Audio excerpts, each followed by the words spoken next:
আসসালামু আলাইকুম প্রিয় শিক্ষার্থীবৃন্দ, আশা করি আপনারা সকলেই ভালো আছেন। আজকের এই এক ভিডিওতে আমি বিরাম চিহ্ন নিয়ে বিস্তারিত আলোচনা করব। অবশ্যই যারা ভিডিওটি দেখতেছেন তারা খাতা কলম সাথে নিয়ে বসবেন, যাতে করে আমি যতগুলো সূত্র রুলস আপনাদেরকে বোঝাবো সেগুলো আপনারা সাথে সাথে নোট করতে পারেন। তো চলেন অতিরিক্ত কথা না বাড়িয়ে ভিডিওটি শুরু করা যাক। টাইটেলে দেখতে পাচ্ছেন বিরাম চিহ্ন নিয়ে বিস্তারিত আলোচনা। প্রাচীন বাংলায় মাত্র দুইটি বিরাম চিহ্ন ব্যবহার করা হতো, এক দাড়ি ও দুই দাড়ি। পরবর্তীতে ঈশ্বরচন্দ্র বিদ্যাসাগর ইংরেজি ভাষার অনুকরণে বাংলায় আরও অনেকগুলো বিরাম চিহ্ন প্রচলন করেন। তাহলে এখান থেকে বোঝা যায় প্রাচীন বাংলায় অর্থাৎ আদি যুগে এক দাড়ি ও দুই দাড়ি অর্থাৎ একটা টান ও দুইটা টানের ব্যবহার ছিল। পরবর্তীতে ঈশ্বরচন্দ্র বিদ্যাসাগর বিরাম চিহ্নের প্রচলন করেন। তাহলে আমরা এখান থেকে একটা প্রশ্ন উত্তর পেয়ে যাই ইজিলি, যে ঈশ্বরচন্দ্র বিদ্যাসাগর হচ্ছে বিরাম চিহ্নের প্রবর্তক। জ্যোতি চিহ্ন বা ছেদ চিহ্ন বা বিরাম চিহ্নের প্রবর্তক হচ্ছে ঈশ্বরচন্দ্র বিদ্যাসাগর। এখন জ্যোতি চিহ্ন আর ছেদ চিহ্ন কি? এই যে রয়েছে বিরাম চিহ্ন, বিরাম চিহ্নের অপর নাম হচ্ছে জ্যোতি চিহ্ন বা ছেদ চিহ্ন। আমরা জ্যোতি চিহ্ন বলতে পারবো, ছেদ চিহ্ন বলতে পারবো বা বিরাম চিহ্ন বলতে পারবো। এর প্রবর্তক ঈশ্বরচন্দ্র বিদ্যাসাগর। জ্যোতি চিহ্ন মোট 12টি। কয়টি? অবশ্যই 12টি। তার মধ্যে ব্যাকরণিক চিহ্ন হচ্ছে 4টি। এই 12টি জ্যোতি চিহ্ন কী কী এগুলো আমরা এর পরবর্তী স্লাইডে দেখব। তো অবশ্যই ভিডিওটি সম্পূর্ণ দেখতে থাকুন। বাংলা একাডেমির প্রমিত বাংলা ভাষার ব্যাকরণ অনুযায়ী জ্যোতি চিহ্ন হচ্ছে 16টি। অর্থাৎ বাংলা একাডেমির নতুন যে আধুনিক যুগে রয়েছে, এই আধুনিক যুগের প্রমিত বাংলা ভাষার ব্যাকরণ অনুযায়ী জ্যোতি চিহ্ন হচ্ছে 16টি। এবং এই 16টি জ্যোতি চিহ্ন কী কী এগুলো আমরা অবশ্যই জানব। পূর্ণ বাক্যের শেষে বসে এমন বিরাম চিহ্নের সংখ্যা 3টি। অর্থাৎ একটা বাক্য শুরু হয়েছে এবং বাক্যর শেষ সমাপ্তি ঘটেছে, এরকম যাকে আমরা পূর্ণ বাক্য বলি। এই পূর্ণ বাক্যের শেষে বসে এমন বিরাম চিহ্নের সংখ্যা হচ্ছে 3টি। তাহলে অবশ্যই আমরা ধারণা করতে পারি যে পূর্ণ বাক্য কোনগুলো। যেমন আমি ভাত খাই, আমি পড়তে বসবো, আমি সেখানে গিয়েছিলাম, এগুলো একটা বাক্য শুরু আছে এবং শেষ আছে। এগুলো শেষ সাধারণত আমরা দাড়ি বসাই। তাহলে দেখি, যথা দাড়ি, প্রশ্নবোধক চিহ্ন, আশ্চর্যবোধক চিহ্ন। দাড়ি বসবে কোনগুলো? যেগুলো হচ্ছে সরল বাক্য অর্থাৎ শুরু এবং শেষ, সেগুলো শেষে বসবে এক দাড়ি, যেটা ব্যবহার রয়েছে। আর প্রশ্নবোধক চিহ্ন হচ্ছে কোনগুলো? যেগুলো আমাদেরকে তুমি কি ভাত খেয়েছো এমন প্রশ্ন অর্থাৎ প্রশ্ন বোঝায়, তাহলে সেখানে বসবে প্রশ্নসূচক, কারণ সে বাক্যের শুরু আছে এবং শেষ রয়েছে। আর আশ্চর্যবোধক কোনগুলো বাক্য? যেগুলো অবাক করে বোঝায়, যেমন ওয়াও, সে তো দেখতে আসলেই সুন্দর, এমন কিছু বাক্য রয়েছে যেগুলো শেষে আশ্চর্যবোধক চিহ্ন বসবে। তাহলে প্রশ্ন উত্তর কি বললাম? পূর্ণ বাক্যের শেষে বসে এমন বিরাম চিহ্নের সংখ্যা হচ্ছে 3টি। তার মধ্যে প্রথম হচ্ছে দাড়ি, প্রশ্নবোধক চিহ্ন এবং আশ্চর্যবোধক চিহ্ন। উল্লেখ্য, আচ্ছা, আদি যুগে ব্যবহৃত হতো কয়টা দাড়ি? দুইটি বিরাম চিহ্ন, এক দাড়ি ও দুই দাড়ি। তার মধ্যে এক দাড়ির চিহ্ন তো ব্যবহার আমরা পাইলাম, কিন্তু বর্তমান যুগে আমাদের দুই দাড়ির চিহ্নের কোনো ব্যবহার নেই। বর্তমান যুগে দুই দাড়ি চিহ্নের কোনো ব্যবহার নেই, এটা অবশ্যই মনে রাখবেন যে বর্তমান যুগে দুই দাড়ি চিহ্নের ব্যবহার নেই, অর্থাৎ ব্যবহৃত হয় না। ঈশ্বরচন্দ্র বিদ্যাসাগর তার বেতাল পঞ্চবিংশতি গ্রন্থে 1847 সালে প্রথম জ্যোতি চিহ্নের ব্যবহার দেখান। এটা একটা ভেরি ইম্পর্টেন্ট প্রশ্ন, যে ঈশ্বরচন্দ্র বিদ্যাসাগর তার বেতাল পঞ্চবিংশতি গ্রন্থে 1847 সালে প্রথম জ্যোতি চিহ্নের ব্যবহার দেখান। এখন বিরাম চিহ্ন বাক্যটাতে আলোচিত হয়, কারণ যেহেতু একটা বাক্য গঠনের জন্য বিরাম চিহ্ন ব্যবহৃত হয়, সেই অনুবাদ হিসেবে বিরাম চিহ্ন শুধু বাক্যটাতে আলোচিত হয়। তো এই প্রথম স্লাইড আমাদের এখানে শেষ। এর পরবর্তী দ্বিতীয় স্লাইডে আমরা নতুন কিছু শিখব। এখন আমি একটা কথা বলে রাখি, আপনি যদি প্রথম স্লাইডটা শেষ করে থাকেন তাহলে অবশ্যই চ্যানেলটি সাবস্ক্রাইব করবেন এবং ভিডিওতে একটি লাইক করবেন, যাতে করে ইউটিউবের অ্যালগরিদম বুঝতে পারে যে ভিডিওটি উপকৃত অথবা মানুষ উপকার পাচ্ছে। তো অবশ্যই ভিডিওতে একটি লাইক করবেন এবং চ্যানেলটি সাবস্ক্রাইব করবেন। তো চলেন আমরা দ্বিতীয় লেকচারের দিকে যাই। দ্বিতীয় লেকচারে হচ্ছে জ্যোতি চিহ্ন বা ছেদ চিহ্ন বা বিরাম চিহ্নের অপর নাম কি।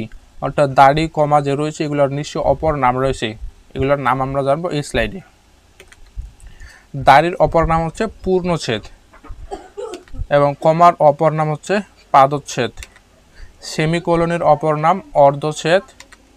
ইলেকের অপর নাম লোপ চিহ্ন। ড্যাশের অপর নাম কষি চিহ্ন। এবং হাইফেনের অপর নাম শব্দ সংযোগ চিহ্ন। তাহলে আমাদের স্লাইডও শেষ, অপর নামগুলো আমরা নিশ্চয়ই জানলাম। যদি আমরা আরেকবার দেখি যে জ্যোতি চিহ্ন বা ছেদ চিহ্নের অপর নাম কি, অবশ্যই এটি স্ক্রিনশট নিয়ে আপনারা মুখস্থ করে রাখবেন। দাড়ির অপর নাম পূর্ণচ্ছেদ, কমার অপর নাম পাদচ্ছেদ, সেমিকোলনের অপর নাম অর্ধচ্ছেদ, ইলেকের অপর নাম লোপ চিহ্ন, ড্যাশের অপর নাম কোষী চিহ্ন এবং শব্দ সংযোগ অর্থাৎ হাইফেনের অপর নাম হচ্ছে শব্দ সংযোগ চিহ্ন। তাহলে আমাদের দ্বিতীয় স্লাইড শেষ, এবার আমরা তৃতীয় স্লাইডে যাই। ওকে, তো এই স্লাইডে আমরা জানবো জ্যোতি চিহ্নের নাম, আকৃতি এবং বিরতির পরিমাণ, অর্থাৎ কোন চিহ্নের ক্ষেত্রে কতক্ষণ সময় আমাদেরকে থামতে হবে এবং সেই চিহ্নগুলো দেখতে কী রকম। তো অবশ্যই আমি আরেকবার রিকোয়েস্ট করতেছি চ্যানেলটি সাবস্ক্রাইব করবেন এবং ভিডিওতে একটি লাইক করবেন। উদাহরণ চিহ্ন অর্থাৎ ইনভার্টেড ক্লোজ, যাকে আমরা ইংরেজিতে বলি, যেগুলো সাধারণত নেরাসনের মধ্যে থাকে, এরকম যদি চিহ্ন থাকে তাহলে থামতে হবে আমাদের এক, অর্থাৎ এই যে আমরা এক উচ্চারণ করতেছি, এই এক বলতে যতটুকু সময় লাগে। কমার ক্ষেত্রেও ঠিক একই পরিমাণ এক, তো আমরা এক বলা যতটুকু সময় লাগে ঠিক ততটুকু সময় থামতে হবে। এবার হচ্ছে দাড়ির ক্ষেত্রে 1 সেকেন্ড, প্রশ্নবোধক চিহ্নের ক্ষেত্রে 1 সেকেন্ড, আশ্চর্যবোধক চিহ্নের ক্ষেত্রে 1 সেকেন্ড, ড্যাশের ক্ষেত্রে 1 সেকেন্ড, কোলন ড্যাশের ক্ষেত্রে 1 সেকেন্ড এবং কোলনের ক্ষেত্রে রয়েছে 1 সেকেন্ড। তাহলে অবশ্যই এটা আপনার স্ক্রিনশট নিয়ে মুখস্থ করে নেবেন যে কোনটার ক্ষেত্রে কতক্ষণ থামতে হবে। সেমিকোলনের হচ্ছে এক বলার দ্বিগুণ সময়, অর্থাৎ কমার ক্ষেত্রে আমাদেরকে থামতে হয় এক বলতে যে সময় লাগে, কিন্তু সেমিকোলনের ক্ষেত্রে তার দ্বিগুণ, অর্থাৎ এক বলার দ্বিগুণ সময় এক, এই যে এক বললাম, এক বলতে যতটুকু সময় লাগে তার দ্বিগুণ সময় আমাদের থামতে হবে সেমিকোলনের ক্ষেত্রে। যেমন হাইফেনের ক্ষেত্রে থামার প্রয়োজন নেই, ইলেক বা লোপ চিহ্নের ক্ষেত্রে থামার প্রয়োজন নেই, বন্ধনের চিহ্নের ক্ষেত্রেও থামার প্রয়োজন নেই। তাহলে এই তিনটা চিহ্ন থাকলে আমাদেরকে থামার কোনো প্রয়োজন নেই। আশা করি সবাই বুঝতে পেরেছেন, এবং কারো যদি কোনো কোশ্চিন থাকে তাহলে অবশ্যই কমেন্টে আমাকে জানাবেন।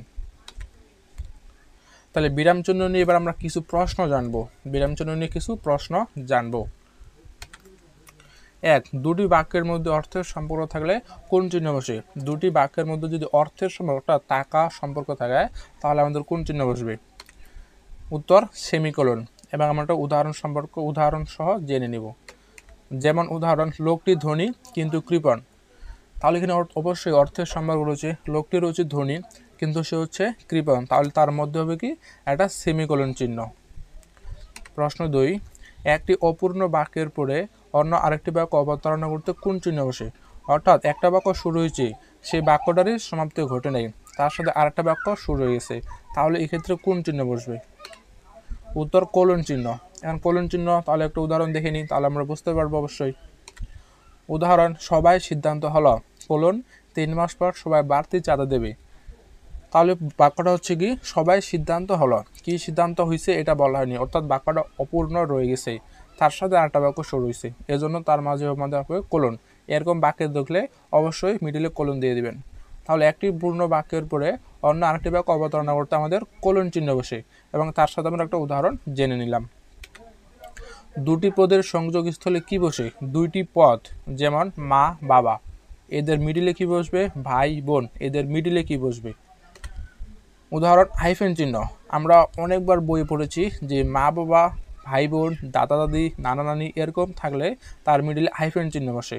যেমন উদাহরণটা দেখে নিই, যেমন মা বাবা মিডিলে হাইফেন চিহ্ন রয়েছে, ভাই বোন মিডিলে হাইফেন চিহ্ন রয়েছে।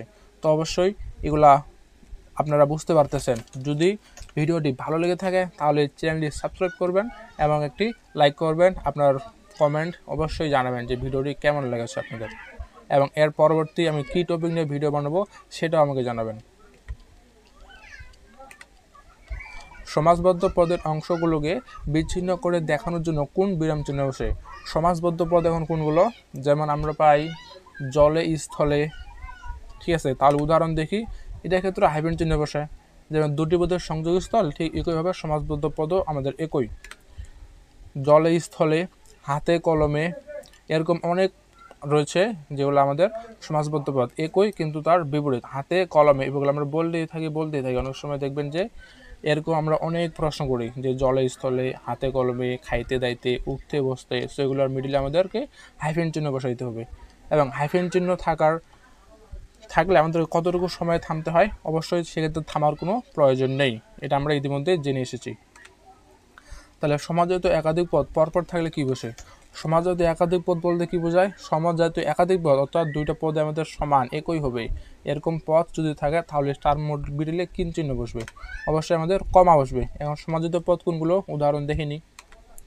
যেমন সে একজন মেধাবী, মেধাবী, সৎ ও পরোপকারী, তিনটা হচ্ছে একই অর্থাৎ সমাজজাতীয় বোঝায়, তার জন্য এর মিডিলে মেধাবীর পর আমাদের কমা বসে। এখন পরোপকারীর পরে যদি আরও থাকতো তার সমাজজাতীয় পদ তাহলে সতের পর আমাদের কমা বসতো। আশা করি বুঝতে পেরেছেন। বাড়ি বা রাস্তার নামের পরে কোন বিরাম চিহ্ন বসে? অবশ্যই কমা বসবে, কারণ দেখেন উত্তরটা দেখাই, উত্তর হচ্ছে কমা এবং বাড়ি 38, বাংলা বাজার, ঢাকা, শেষে একটা দাড়ি রয়েছে, তাহলে অবশ্যই এগুলো বুঝতে পারছেন। সম্বোধনের পরে কোন চিহ্ন? সম্বোধন করানো বোঝায়, সম্বোধন করানো বোঝালে তাহলে কোন চিহ্ন বসবে? অবশ্যই কমা বসবে। যেমন উদাহরণের দিকে বন্ধু তুমি আজ কি বাড়ি ফিরবে, এখানে দেখেন এখানে সম্বোধন বোঝাচ্ছে বন্ধু, তাহলে কমা, তুমি কেমন, তুমি কি আজ বাড়ি ফিরবে, অবশ্যই এখানে একটু মিস্টেক হয়ে গেছে, এখানে হবে আপনাদের তুমি কি আজ বাড়ি ফিরবে, এরকম কিছু হবে। তাহলে এটা একটা প্রশ্নবোধক চিহ্ন বসায়, এই জন্য পূর্ণ বাক্যের শেষে প্রশ্নবোধক চিহ্ন ব্যবহৃত হয়েছে। হৃদয়াবেগ প্রকাশ করতে কোন চিহ্ন বসে? অবশ্যই এটা আমরা সবাই জানি যে আশ্চর্যবোধক চিহ্ন বসবে, বিস্ময় বা আশ্চর্যবোধক চিহ্ন বসবে। তাহলে উত্তর আহা কি আনন্দ, আকাশে বাতাসে, অর্থাৎ এখানে সমাজবদ্ধ পথ বোঝানো হয়েছে, তার জন্য আকাশে বাতাসে মিলে লাহিপেন এবং আহা একটা হৃদয়াবেগ প্রসাদের জন্য হচ্ছে আশ্চর্যবোধক চিহ্ন। ইলেখ বা লোভ চিহ্ন কখন ব্যবহৃত হয়? ইলেখ বা লোভ চিহ্ন ব্যবহৃত হয় বর্ণের বিলুপ্তির জন্য। বর্ণের বিলুপ্তি উদাহরণটা দেখলে আমরা অবশ্যই বুঝবো যে বর্ণের বিলুপ্তিটা কি। যেমন দুটি, আমরা সাধারণত বলে থাকি হচ্ছে দুইটি, কিন্তু এখানে হচ্ছে শুধু দুটি, তার মিডিলে হস্যিকার অর্থাৎ হস্যটা বিলুপ্তি ঘটেছে, এজন্য বর্ণের বিলুপ্তির জন্য আমাদেরকে ইলেখ বা লোভ চিহ্ন ব্যবহৃত করতে হয়। উল্লেখ্য যে দুটি কথাটির ইকার অর্থাৎ হিসিকার বর্ণটি বাদ দিতে ইলেখ বা লোভ চিহ্ন ব্যবহৃত হয়েছে। তাহলে ইলেখ বা লোভ চিহ্ন ব্যবহৃত হয় কখন? বর্ণের বিলুপ্তির জন্য। শব্দের সংক্ষিপ্ত ব্যবহারের জন্য কোন বিরাম চিহ্ন বসে? শব্দের সংক্ষিপ্ত ব্যবহার, যেমন আমরা মিস্টার, মিসেস, মোহাম্মদ, মোহাম্মদের ময়কর্ম দিয়ে থাকি সংক্ষিপ্ত, সেক্ষেত্রে আমাদের অবশ্যই বিন্দু বা ডট যাকে বলে ইংরেজিতে সেটা বসাইতে হয়। তো যেমন দেখেন ডক্টর মোহাম্মদ কামাল হোসেন, এর ডক্টরের শুধু একটা বিন্দু বসাইছি, মোহাম্মদের ক্ষেত্রে একটা বিন্দু, অথবা আমাদেরকে বিসর্গ দিয়েও ব্যবহৃত করতে পারি। এখন যদি আমাদের প্রশ্নে থাকে বিসর্গ বা বিন্দু, সেক্ষেত্রে আমরা যদি বিন্দু থাকে তাহলে বিন্দু, এবং যদি দুইটাই থাকে তাহলে নিশ্চয়ই প্রশ্নের মধ্যে একটু গরমিল রয়েছে, সেক্ষেত্রে আমরা যে কোনো একটা উত্তর দিয়ে রাখবো। কমা অপেক্ষা বেশি বিরতির প্রয়োজন হলে কোন বিরাম চিহ্ন বসে? আমরা ইতিমধ্যে জেনে গেছি যে কমাতে লাগে আমাদের 1 সেকেন্ড, এবং কমা অপেক্ষা বেশি বিরতির চিহ্ন হলে সেটা হচ্ছে সেমিকোলন চিহ্ন। তাহলে উত্তর হচ্ছে সেমিকোলন, এটা হচ্ছে 1 বলার দ্বিগুণ সময় লাগে। এখন বাক্যে কখন দাড়ি চিহ্ন ব্যবহৃত হয়? কখন দাড়ি চিহ্ন? একটা পূর্ণ বাক্যের শেষে তো দাড়ি চিহ্ন বসে, তাহলে অবশ্যই বাক্যের পূর্ণরূপ বোঝাতে অথবা পূর্ণচ্ছেদ বা পূর্ণরূপ বোঝাতে দাড়ি চিহ্ন ব্যবহৃত হয়। তাহলে প্রথম বন্ধনী বা সাহিত্যে কী অর্থে ব্যবহৃত হয়? প্রথম বন্ধনী আমরা দেখি যে একটা বড় করে কিছু থাকে সেই লেখার মধ্যে, ওই লেখার মধ্যে জাস্ট প্রথম বন্ধনী ব্যবহৃত হয়, এমনিতে কিন্তু ছোট লেখার মধ্যে তেমন একটা প্রথম বন্ধনী ব্যবহৃত হয় না। তাহলে উত্তর হবে কি ব্যাখ্যামূলক, কোনো কিছু একটা ব্যাখ্যা বোঝাতে প্রথম বন্ধনী ব্যবহৃত হয়। তাহলে এই ছিল বিরাম চিহ্ন নিয়ে বিস্তারিত আলোচনা। আমি এই স্লাইডের লিঙ্ক ডিসক্রিপশন বক্সে দিয়ে রাখবো, সেখান থেকে অবশ্যই আপনারা স্লাইডটা পেতে পারবেন, এবং যারা ভিডিওটি সম্পূর্ণটা শেষ করেছেন তারা অবশ্যই কমেন্টে জানাবেন যে ভিডিওটি কেমন লেগেছে, এবং আপনার একটি পজিটিভ কমেন্ট আমি আশা করি। তাহলে অবশ্যই আজকের মতো ভালো থাকবেন, এবং এর পরবর্তী বিষয়ে আমি কী নিয়ে ভিডিও বানাবো অবশ্যই আমাকে কমেন্ট করে জানাবেন, তাহলে আমি সেই বিষয়ের উপরে আপনাদের বিস্তারিত ব্যাখ্যা সহ স্লাইড রেডি করব এবং বোঝাবো। তো আশা করি সকলেই ভালো থাকবেন। ধন্যবাদ সবাইকে।